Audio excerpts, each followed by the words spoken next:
Era um fim de tarde comum no cemitério do Senhor Bom Jesus, quando algo me foi revelado, algo que não pode mais ser desfeito. E tudo começou quando eu fui apenas rezar no túmulo da minha avó. Mas antes de começar, se você gosta de relatos reais, estranhos e perturbadores, se inscreva no canal para não perder nenhum vídeo. Meu nome é Lucas Martins, tenho 28 anos e moro em Ouro Preto, Minas Gerais. Trabalho como guia turístico na cidade histórica, mostrando igrejas barrocas e casarões coloniais para visitantes do mundo inteiro. Sou uma pessoa comum, cética em relação ao sobrenatural. Nunca me interessei muito sobre, sempre me apoiei em explicações racionais. Até aquele dia de novembro de 2023, quando fui visitar o túmulo da minha avó no cemitério do Senhor Bom Jesus, e testemunhei algo que destruiu completamente minha percepção da realidade. Minha avó, Dona Helena Martins, havia falecido 3 meses antes, aos 87 anos. Éramos muito próximos. Ela me criou depois que meus pais morreram num acidente de carro quando eu tinha apenas 5 anos. Foi mãe, pai, amiga e conselheira. Sua morte deixou um vazio enorme na minha vida, e eu visitava seu túmulo toda quinta-feira, sempre no final da tarde, para rezar e conversar com ela como fazíamos quando estava viva. O cemitério do Senhor Bom Jesus fica numa encosta íngreme nos arredores de Ouro Preto, cercado por mata atlântica densa e neblina constante. Foi construído em 1850 e abriga gerações de famílias tradicionais mineiras. As sepulturas mais antigas ficam na parte superior, construídas em pedra-sabão e granito, com esculturas de anjos e cruzes elaboradas cobertas de musgo verde escuro. A atmosfera sempre foi pesada ali, mas eu atribuía isso à idade do lugar e à natureza do ambiente. Naquela quinta-feira, 16 de novembro, cheguei ao cemitério por volta das 5h30 da tarde. O céu estava carregado de nuvens escuras, prenunciando chuva.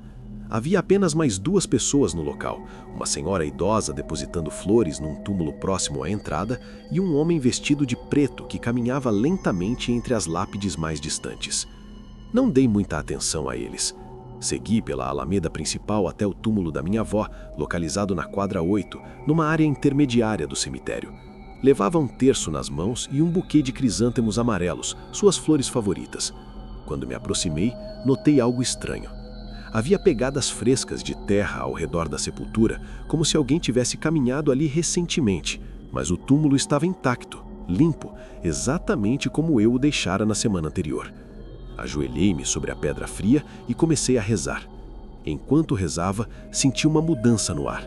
A temperatura caiu abruptamente e a neblina que sempre pairava sobre o cemitério começou a descer mais densa, envolvendo as lápides numa camada branca e espessa. O silêncio ficou absoluto. Nem mesmo os pássaros que costumavam cantar nas árvores próximas faziam barulho. Era como se o mundo tivesse sido posto em pausa. Continuei rezando, tentando ignorar o desconforto crescente. Ouro Preto sempre foi uma cidade repleta de histórias sobrenaturais, lendas transmitidas de geração em geração sobre almas penadas, procissões de mortos e aparições nas igrejas antigas. Minha avó acreditava fervorosamente nessas histórias e frequentemente me alertava para ter cuidado em cemitérios ao entardecer, especialmente nas quintas-feiras, dia que ela considerava a porta aberta entre os mundos. Terminei a oração e fiquei ali sentado por alguns minutos, em silêncio, apenas sentindo a presença dela. Foi quando ouvi passos, lentos, arrastados, vindo da direção das sepulturas mais antigas, no topo da encosta. Virei a cabeça e vi o homem de preto que havia notado antes. Ele caminhava em minha direção, mas havia algo profundamente errado em seus movimentos. Não era natural. Era mecânico, como se cada passo exigisse esforço consciente. Ele parou a cerca de 10 metros de distância, observando-me com uma intensidade perturbadora. Vestia um terno preto antiquado, décadas fora de moda, e um chapéu de abas largas que obscurecia parcialmente seu rosto. Suas mãos pálidas e ossudas pendiam imóveis ao lado do corpo. Não piscava, não respirava visivelmente. "Boa tarde", cumprimentei, tentando soar casual ao pesar do desconforto crescente. Ele não respondeu. Apenas continuou me encarando, a cabeça levemente inclinada, como se estivesse estudando cada detalhe do meu rosto. Senti um arrepio percorrer minha espinha. Levantei-me devagar, pegando o buquê vazio que havia trazido as flores, pronto para ir embora. Foi quando ele falou. Sua voz era estranha, rouca, como se viesse de muito longe ou de dentro de um túnel. Você não deveria estar aqui neste horário. Estou apenas visitando minha avó. Apontei para o túmulo atrás de mim. Helena Martins, ele disse e meu coração gelou. Como ele sabia o nome dela? O homem deu mais um passo em minha direção. Ela estava esperando por você, mas não é só ela. Antes que eu pudesse perguntar o que isso significava, ele ergueu lentamente o braço e apontou para o topo da encosta, onde haviam sepulturas mais antigas. Segui a direção de seu dedo e vi algo que fez meu sangue congelar nas veias. Havia pessoas ali, dezenas delas, figuras silenciosas e imóveis, todas vestidas de roupas de épocas diferentes, todas olhando fixamente em minha direção. Não estavam ali segundos atrás, simplesmente apareceram, como se tivessem se materializado da neblina. Meu instinto gritou para correr, mas minhas pernas pareciam cimentadas no chão. As figuras começaram a se mover, descendo lentamente a encosta em minha direção. Não caminhavam normalmente, flutuavam alguns centímetros acima do solo, seus pés nunca tocando a terra. A neblina se movia com elas, enrolando-se em volta dos seus corpos translúcidos. O homem de preto ainda estava parado a poucos metros de mim. Eles vêm toda quinta-feira, disse ele com aquela voz distante, procurando quem ainda se lembra deles, quem ainda reza por suas almas. Sua avó chamou, disse que você tem o dom. Que dom? De que você está falando? Minha voz saiu trêmula, quase irreconhecível. O dom de ver, de ouvir, de servir de ponte. Ele deu mais um passo. Agora estava tão perto que pude ver melhor seu rosto sob o chapéu. Meu estômago revirou. Não havia olhos nas órbitas, apenas sombras profundas e vazias. Helena Martins foi uma médium poderosa durante toda a vida. Manteve esse lado escondido de você, protegendo-o. Mas agora que ela partiu, a proteção se foi, e eles sabem que você herdou o dom. Isso era impossível. Minha avó nunca mencionou nada sobre mediunidade ou dons espirituais. Era uma católica devota, frequentava a missa dominical religiosamente, rezava o terço diariamente. Mas enquanto pensava nisso, fragmentos de memórias começaram a emergir. As velas que ela acendia em padrões específicos, as ervas que pendurava nas portas, as orações estranhas que murmurava, que pareciam ser em outra língua. As noites em que eu a encontrava sentada na sala escura, conversando baixinho com o vazio. As figuras estavam cada vez mais próximas. Conseguia distinguir seus rostos agora, pálidos, consumidos, com expressões de desespero e súplica. Alguns estendiam as mãos em minha direção, os lábios se movendo em preces silenciosas. Outros apenas observavam com olhos vazios e famintos. O que eles querem de mim? Perguntei, finalmente conseguindo dar um passo para trás. Querem ser ouvidos. Querem suas histórias contadas. Querem justiça para mortes injustas, paz para almas atormentadas, verdades reveladas. O homem de preto inclinou a cabeça. E uma vez que você abrir a porta e deixá-los entrar, nunca mais conseguirá fechá-la. Forcei minhas pernas a se moverem e comecei a recuar em direção à saída do cemitério. As figuras aceleraram, deslizando mais rapidamente encosta abaixo. Algumas começaram a emitir sons, gemidos baixos, sussurros sobrepostos, choros abafados. O barulho crescia, enchendo meus ouvidos, invadindo minha mente. Virei-me e corri. A neblina estava tão densa agora que mal conseguia ver 2 metros à frente. Tropecei em lápides, desviei de estátuas, minhas mãos arranhando-se em cercas de ferro enferrujado. Os sussurros me perseguiam, ficando mais altos, mais urgentes. Sentia presenças ao meu redor, mãos invisíveis roçando meus braços, respirações geladas no meu pescoço. Finalmente vi o portão de entrada. A senhora idosa que estava depositando flores já havia ido embora. Eu estava completamente sozinho, ou pelo menos sozinho entre os vivos. Atravessei o portão correndo e não parei até estar a vários quarteirões de distância, ofegante, suado, tremendo incontrolavelmente. Quando finalmente parei e olhei para trás, o cemitério do Senhor Bom Jesus estava mergulhado em neblina densa e silêncio. Nenhuma figura à vista, nenhum som, como se nada tivesse acontecido. Mas eu sabia que havia acontecido. Nos dias seguintes, tentei convencer a mim mesmo que tinha sido um episódio de estresse, uma alucinação causada pelo luto. Mas os sinais começaram a aparecer em todos os lados. Sombras se movendo no canto da visão, sussurros indistintos quando estava sozinho em casa, a sensação constante de ser observado. E os pesadelos. Todas as noites, sonhava com o cemitério, com aquelas figuras descendo a encosta, com o homem de preto me chamando pelo nome. No trabalho, minha performance deteriorou rapidamente. Durante um tour pela igreja de São Francisco de Assis, travei no meio da explicação sobre os afrescos de Aleijadinho, distraído por uma figura translúcida que só eu parecia ver, ajoelhada num dos bancos. Os turistas ficaram confusos com o meu silêncio súbito.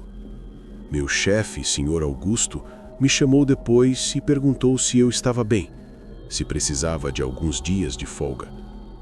Decidi procurar respostas.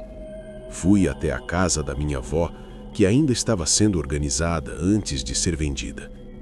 Vasculhei seus pertences, procurando qualquer evidência do que o homem de preto havia mencionado. No quarto dela, dentro de uma caixa trancada no fundo do armário, encontrei um diário encadernado em couro negro, páginas amareladas repletas de anotações em sua caligrafia elegante. Sentei-me na cama dela e comecei a ler. O diário cobria décadas, desde quando ela tinha 20 anos.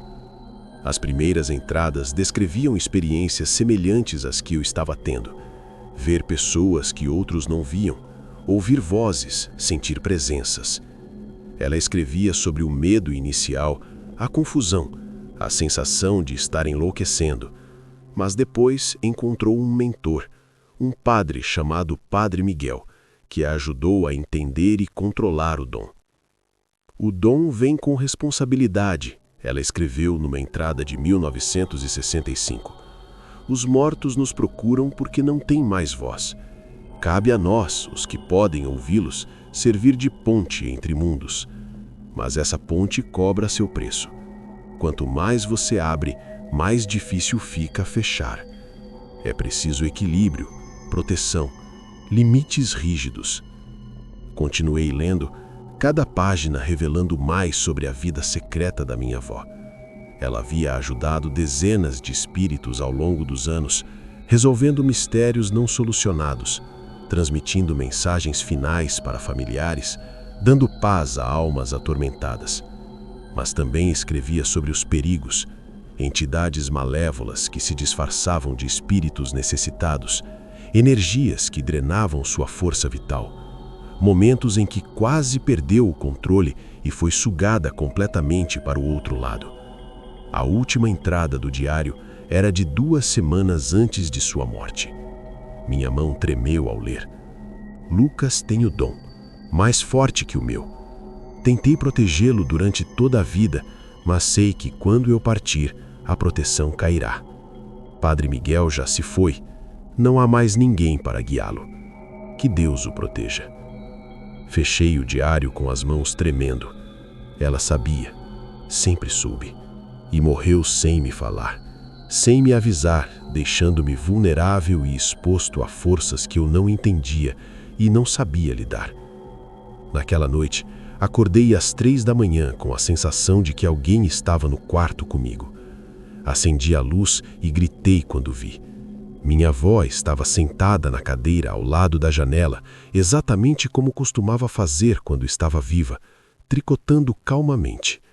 Mas seus olhos estavam vazios, e quando abriu a boca para falar, várias vozes saíram simultaneamente.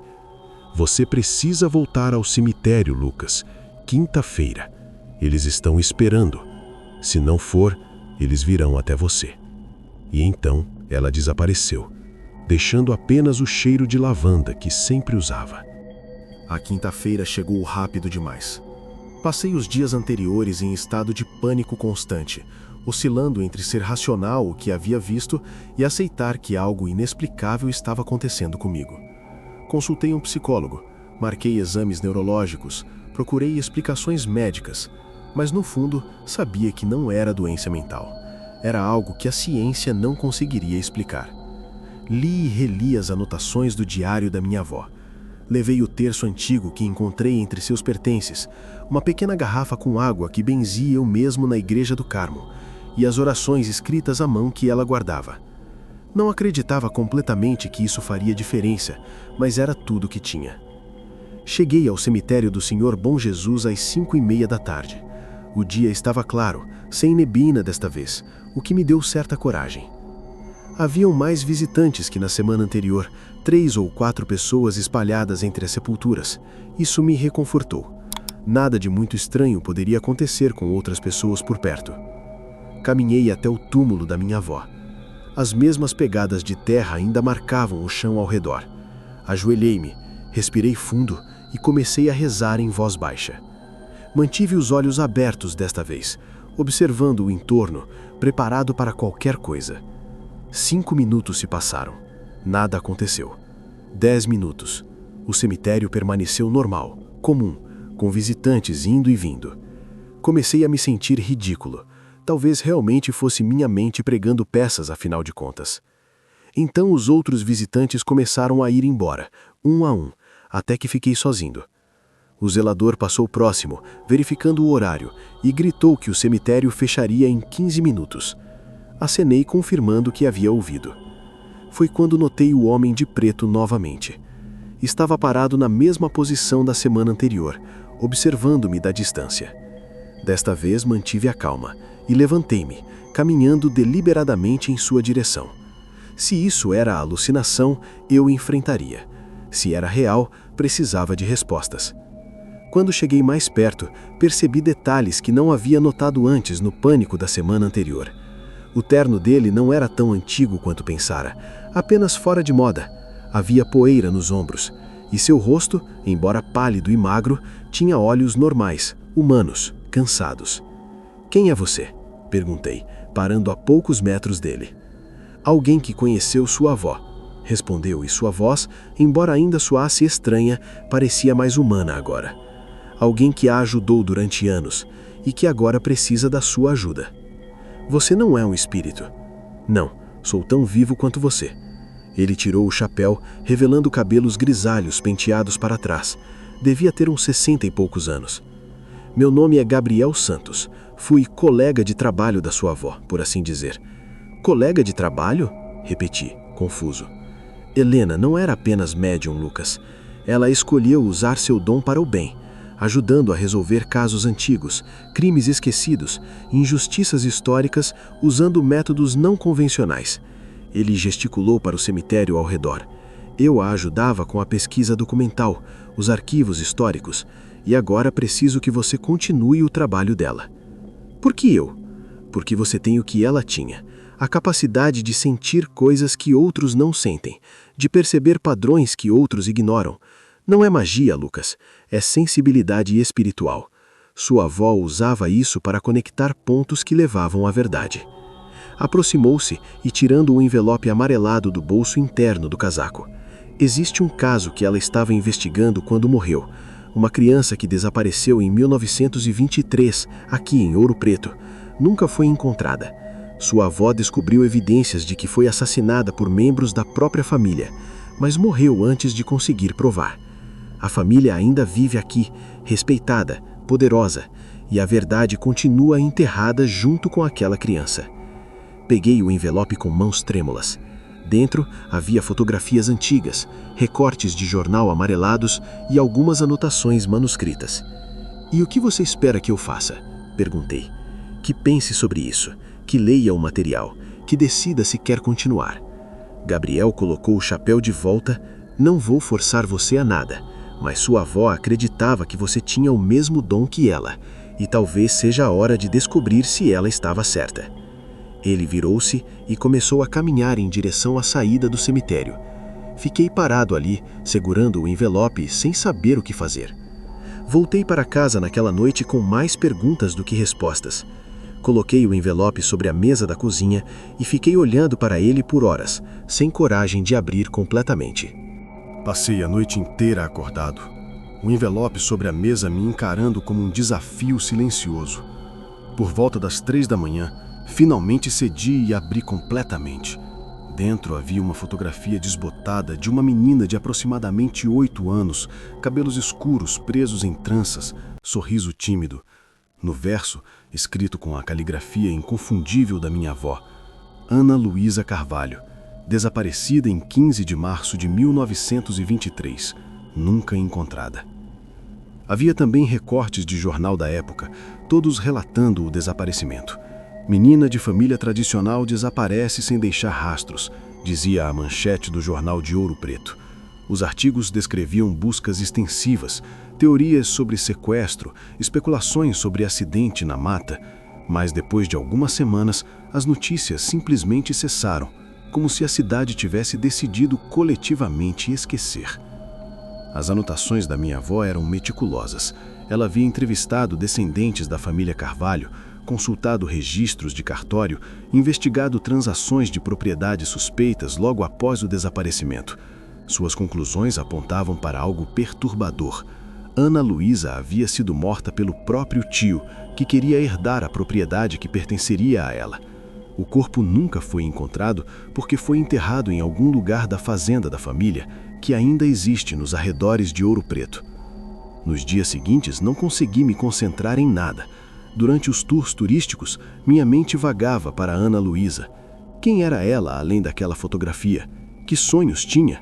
Como foi seu último dia de vida? A obsessão crescia, consumindo meus pensamentos.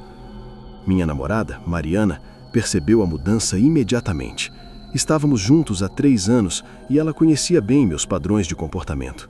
Numa noite de sexta-feira, enquanto jantávamos em casa, ela finalmente confrontou. Lucas, o que está acontecendo? Você está distante, não dorme direito, fica olhando para o nada. É sobre sua avó ainda? Hesitei, sem saber quanto contar. Mariana era racional, científica, trabalhava como enfermeira no hospital municipal. Não acreditava em nada sobrenatural. É complicado, foi tudo que consegui dizer. Então descomplica, ela insistiu, pegando minha mão. Estou preocupada com você. Contei sobre o envelope, sobre Ana Luísa, o que minha avó fazia. Deixei de fora as partes sobre aparições e o homem de preto. Não queria que ela pensasse que eu estava perdendo o juízo. Sua avó investigava casos antigos? Perguntou interessada. Parece que sim. Casos de desaparecimentos nunca resolvidos, mortes suspeitas, ela documentava tudo. Mariana ficou pensativa por um momento. E você está pensando em continuar isso? Não sei. Talvez. Ela apertou minha mão com mais força. Lucas, você acabou de perder sua avó, está de luto. Não acha melhor esperar e processar tudo isso com calma? Suas palavras faziam sentido, mas algo dentro de mim não conseguia deixar o assunto de lado. Naquela noite, depois que Mariana foi dormir, voltei para a mesa da cozinha e reli todas as anotações da minha avó. Quanto mais lia, mais claro ficava que ela estava perto de provar sua teoria sobre a menina. Faltavam apenas alguns passos. Na manhã seguinte, liguei para Gabriel. Ele atendeu no 3º toque. Decidi, disse sem rodeios. Vou ajudar no caso, mas preciso de ajuda. Não sei por onde começar. Houve uma pausa do outro lado da linha. Depois Gabriel respondeu. Venha ao arquivo municipal amanhã às 2 da tarde. Vou te mostrar como sua avó fazia. Desliguei o telefone com o coração acelerado.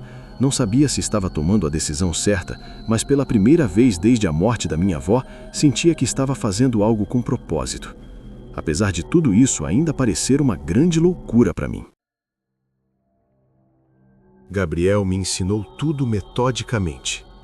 E os meses seguintes ao acordo que fiz no cemitério, minha vida virou de cabeça para baixo.